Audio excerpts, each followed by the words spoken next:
Hey,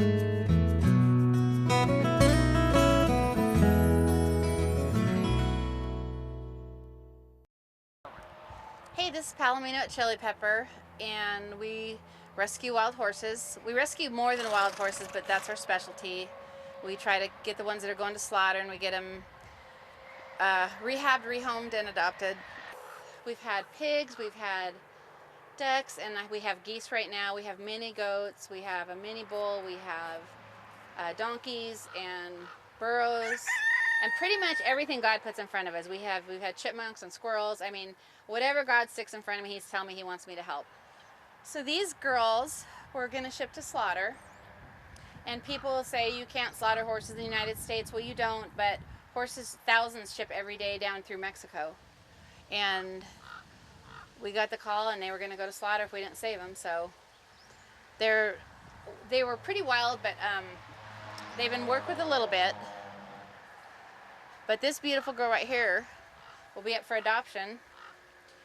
These guys here are 3 of our most recent rescues, and the Phantom, the white horse in the back, or the gray, he's pretty famous in the way that his daddy was a famous horse on the range in Nevada.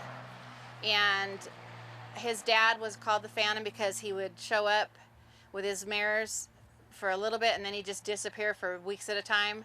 And then he'd come back, and he started getting too close to the housing, so he was rehomed. He was moved about 100 miles away, and he kept coming back, so he ended up at a sanctuary in California. The paint here, he has a really bad leg injury as well. And those are hard to adopt out because people want horses they can use. So they just live together, and they're just the 3 amigos. This is one of our most famous horses, and his name's Honey Bandit because I was supposed to be going on my honeymoon the next day, and he stole it, so he's Honey Bandit.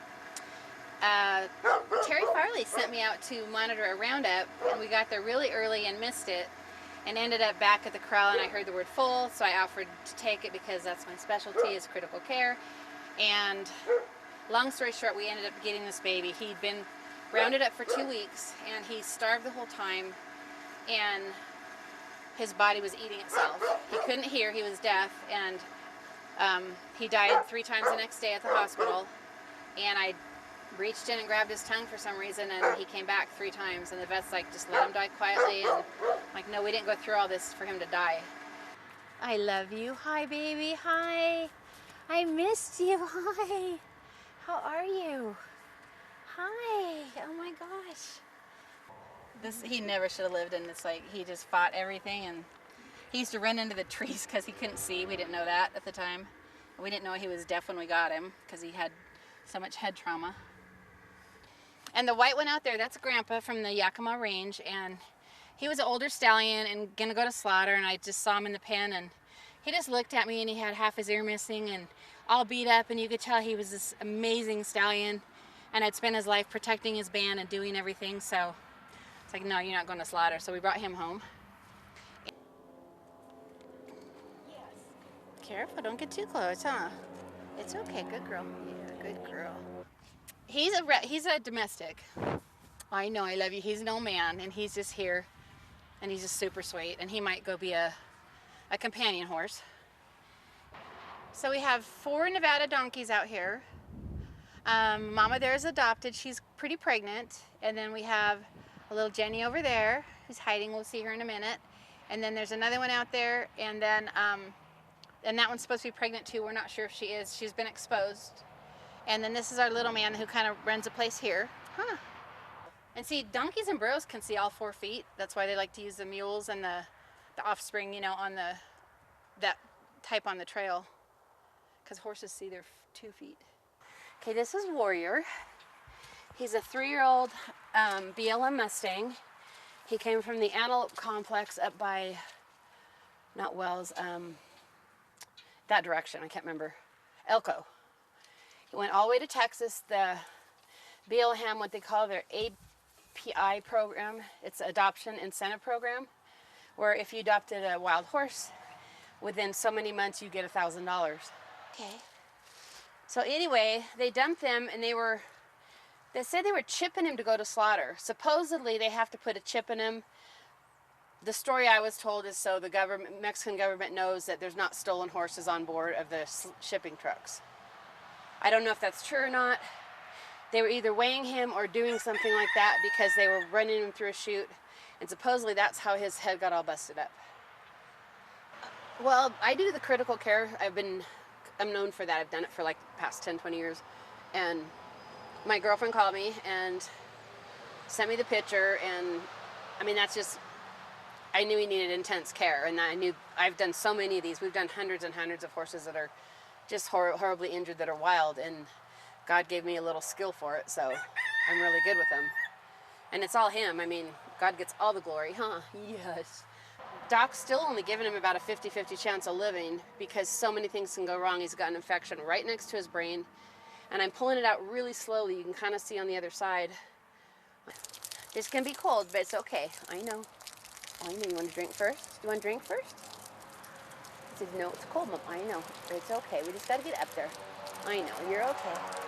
You're okay. Once I start doing this, he usually kind of likes it. I think it feels good.